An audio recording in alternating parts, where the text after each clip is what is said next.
Bonjour à tous, dans ce module, nous allons créer notre RAID.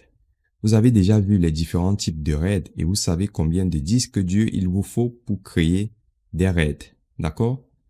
Comme nous sommes en environnement de test, ce que je vous propose, c'est d'essayer de créer les différents types de RAID pour essayer de voir comment les performances fonctionnent, d'accord?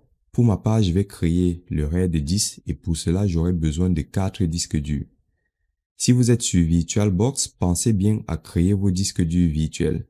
Si ce n'est pas le cas, pensez à choisir le nombre de disques qu'il vous faut. OK? Alors, pour créer le RAID, je vais donc venir sur Open Media Vault. Sur le menu à gauche, vous avez ici Stockage.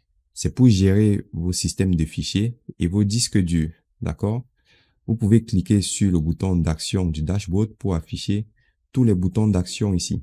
Du coup, j'ai la partie système, stockage, gestion des droits d'accès, services, diagnostic, information.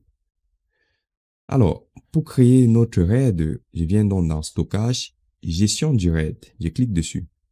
Ensuite, je clique sur le bouton d'action, créer. Donc, vous choisissez votre niveau de RAID.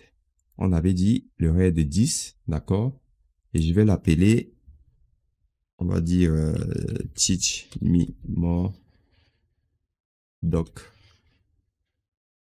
Ensuite, je choisis les disques. Faites attention, ne prenez pas la partition principale. Je prends celui-ci, celui-ci, celui-ci et celui-là. Ça me fait 4 disques durs. Donc, je peux du coup créer mon RAID. Voilà.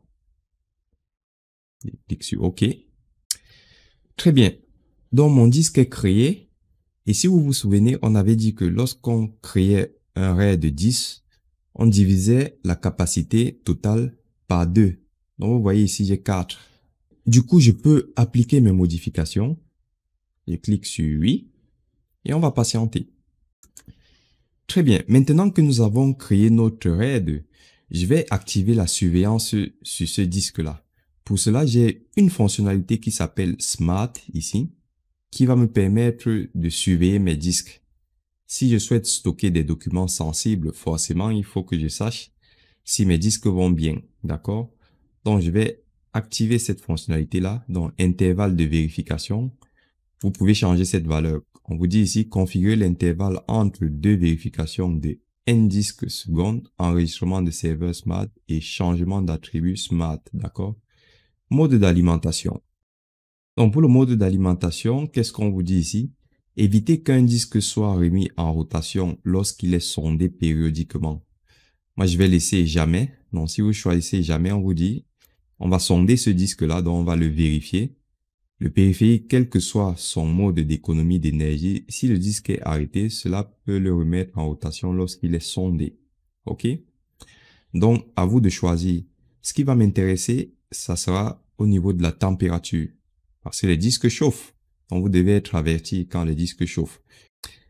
Alors, les disques peuvent chauffer si, bien sûr, vous avez installé votre serveur dans une salle qui chauffe, où il n'y a pas de clim, d'accord? Ça peut aussi être dû au changement de température. Par exemple, en été, il fait très chaud. Bon, si en été, il fait très chaud et que vous n'avez pas de clim, forcément, les disques vont chauffer. Et comme c'est un serveur est tout le temps allumé, donc forcément, les disques tournent tous les jours. Donc, pensez bien à surveiller vos températures et surtout à mettre vos serveurs dans des salles climatisées. D'accord? Alors, moi, je vais mettre ici à partir de 50 degrés, et ici 50 degrés. Donc, si vous observez bien, on vous dit qu'à 0, c'est désactivé. D'accord? Donc, changez ces valeurs si vous le souhaitez. OK? Donc, je vais enregistrer comme d'habitude. Ensuite, je vais passer sur périphérique. Quels sont les périphériques que je souhaite surveiller? Vous pouvez surveiller tout. Dans ce cas, vous cliquez sur modifier. Et là, vous cliquez sur activer. Et j'enregistre. Ensuite, je passe ici. Je fais modifier, activer et enregistrer. Ainsi de suite. Alors, si vous voulez avoir des informations sur le disque, vous cliquez sur informations ici. Vous avez donc le périphérique, le modèle nous sommes sur de la virtualisation, donc forcément c'est un disque qui a été créé sur VirtualBox, d'accord? Vous avez le numéro de série et la version du firmware. Vous avez les attributs ici, le journal des tests. Pour l'instant, on n'a pas encore configuré les tests et des informations attendues, d'accord? Donc ça, c'est intéressant si vous voulez faire du troubleshooting. Maintenant, allons programmer nos tests. Donc pour programmer nos tests, vous cliquez sur test programmé. Ensuite, vous ajoutez. Donc Smart est déjà activé. Vous choisissez le périphérique. On va par exemple prendre le premier disque dur, la partition principale. Donc ici, vous avez plusieurs types de tests.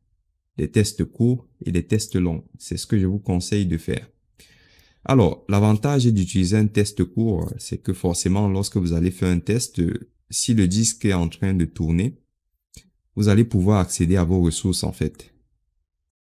Par contre, un test qui est long va arrêter bien sûr les disques, d'accord? Donc, les disques seront hors ligne, vous n'aurez plus accès à vos ressources et le test va s'effectuer, sachant que en fonction de la capacité du disque et des données qui sont stockées, ça peut prendre beaucoup de temps. Donc, comment est-ce que vous allez configurer vos tests longs et vos tests courts? Donc, si vous voulez installer Open Media Vault dans une organisation, dans une entreprise, ce que les administrateurs font généralement, c'est qu'on va faire des tests courts toutes les semaines, mais il faut choisir un jour précis. Par exemple, le dimanche, on sait que le dimanche, personne ne travaille. Et si vous voulez encore être plus sûr, vous mettez le test à 1 heure du matin ou à minuit. D'accord? Donc, c'est ce qu'on va par exemple faire ici. On met 1 heure du matin. Les jours du mois, on laisse. Et le mois, on laisse. Jour de la semaine, on met ici le dimanche. D'accord? On met ici test court. Et j'enregistre.